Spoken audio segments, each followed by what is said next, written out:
esperanzas de que la diplomacia consiguiera la retirada de Israel de los territorios palestinos reocupados podemos mantenerlas, pero desde luego no será en las próximas horas.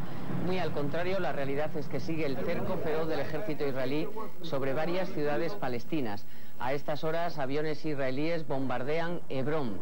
También en Belén se oyen explosiones cerca de la Basílica de la Natividad, donde continúa el encierro de al menos 200 milicianos que al parecer mantienen como rehenes a decenas de sacerdotes. En todo caso, la ofensiva diplomática se endurece. El presidente de Estados Unidos, que ha tenido duras palabras para Arafat, al que acusa de la situación actual por su laxitud con el terrorismo, exigía esta tarde a Israel que termine la ofensiva y se retire, y anunciaba que envía a la zona a su secretario de Estado Powell. En nombre de la Unión Europea, Aznar, que ha mantenido una larga conversación telefónica con Bush, ha respaldado la iniciativa de Estados Unidos, una iniciativa de paz que ha tenido una respuesta inmediata por parte de Israel. El enviado especial Sidney se ha visto con Sharon y podrá ver a Arafat en Ramallah. No han podido hacer lo mismo los enviados de la Unión Europea, Josep Piqué y Javier Solana. Buenas noches. La diplomacia intenta con todas sus armas que acabe la violencia en la zona, que israelíes y palestinos puedan vivir en paz y con seguridad. De momento, Arafat ha anunciado que acepta la iniciativa de paz lanzada por Bush sin condiciones, mientras Israel asegura que piensan continuar la ofensiva militar. Enseguida les vamos a contar todos los detalles. Antes les adelantamos en titulares otras noticias de este jueves. El presidente Aznar pide coherencia al PSOE para que apoye el proyecto de ilegalización de Batasuna en la nueva ley de partidos políticos. 90.000 nuevos afiliados a la Seguridad Social en marzo. El número total se acerca ya a los 16 millones, que es la previsión del gobierno para todo el año. Sentencia por el crimen de la Villa Olímpica. 6 condenados con penas que van de 10 a 32 años de cárcel. La familia de Carlos Robledo presentará recurso. Figo se recupera y el Madrid espera contar con él contra el Rayo en la Liga y para eliminar al Bayern el próximo miércoles en la Liga de Campeones. Los 16 cantantes de Operación Triunfo empiezan en Zaragoza su gira por España. Ha sido su primer triunfo fuera de la academia.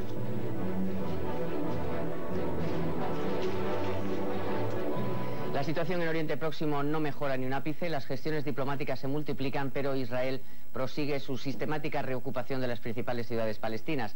Hasta el momento se libraban Jericó y Hebrón. Sin embargo, a esta hora aviones israelíes bombardean esta ciudad, Hebrón, una ciudad rodeada de tanques. En un Belén fantasmagórico, con sus calles desiertas y huellas muy visibles del paso de blindados y tropas, continúa el asedio a la Basílica de la Natividad. Allí siguen refugiados unos 200 palestinos.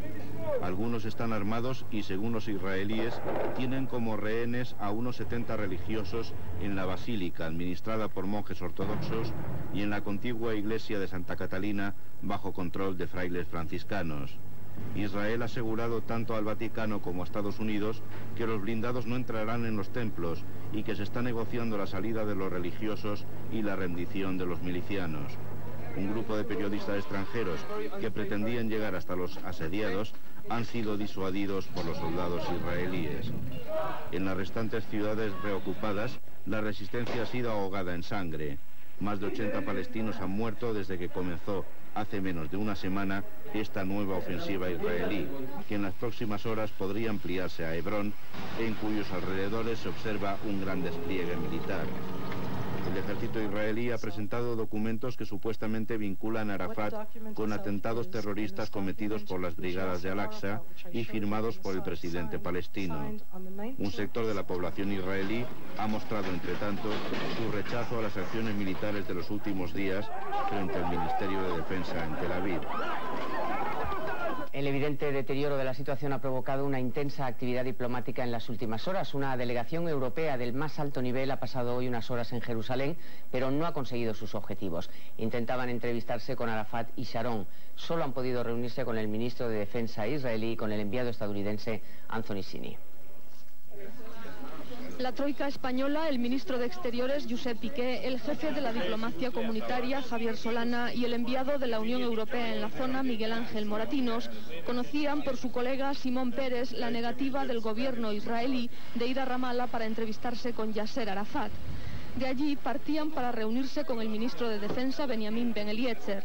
Esos fueron todos sus contactos con la parte israelí. Yo creo que el error más grande que ha cometido el gobierno es no aceptar la presencia en el día de hoy del presidente de la Unión Europea para entrevistarse con Arafat. La Autoridad Nacional Palestina es la legítima representante del pueblo palestino y la Autoridad Palestina tiene un presidente electo que es el señor Arafat, y no es labor de los demás ni desde luego de la comunidad internacional elegir quién ejerce el liderazgo de cada una de las partes, ¿no?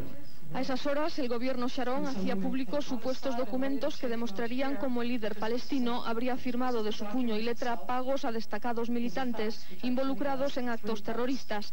Y el jefe de Estado Mayor israelí, Saúl Mofatz, pedía la expulsión de la zona de Arafat. Ya en Jerusalén, los representantes diplomáticos europeos se reunían con el enviado de la ONU, Tergel Arsen, y el norteamericano, Anthony Zinni. Ante la negativa de Sharon para ir a Ramallah, Giuseppe Piqué decidía no acudir tampoco a ver al primer ministro israelí. Más suerte ha tenido el enviado especial de Estados Unidos, al que el primer ministro israelí sí ha autorizado a entrevistarse con Arafat en Ramallah. Es sin duda la primera respuesta de Israel a la iniciativa de paz lanzada esta tarde por el presidente de Estados Unidos. Una iniciativa que Arafat ha aceptado sin condiciones. Bush también ha anunciado que enviará a la zona la próxima semana a su secretario de Estado, Colin Powell.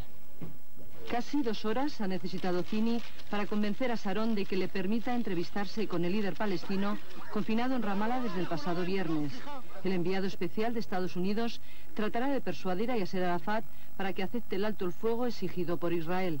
Sharon había desautorizado la reunión ayer mismo con el argumento de que el líder palestino estaba aislado. Mientras tanto, en una intervención en la Casa Blanca, el presidente norteamericano, George Bush, ha anunciado que su secretario de Estado, Colin Powell, viajará a la zona la próxima semana para tratar de impulsar el diálogo entre palestinos e israelíes. Bush, que en esta declaración se ha mostrado algo más crítico con Israel que en anteriores ocasiones, ha pedido a Sharon que se retire de los territorios ocupados y acabe con las incursiones bélicas. Cuando Israel se retire, los líderes palestinos y los países árabes vecinos de Israel deben dar un paso al frente y demostrar al mundo que están del lado de la paz. Sin embargo, el presidente de Estados Unidos ha sido muy duro con Arafat, al que ha acusado de ser el responsable de la situación en la que se encuentra y de traicionar las esperanzas de su pueblo.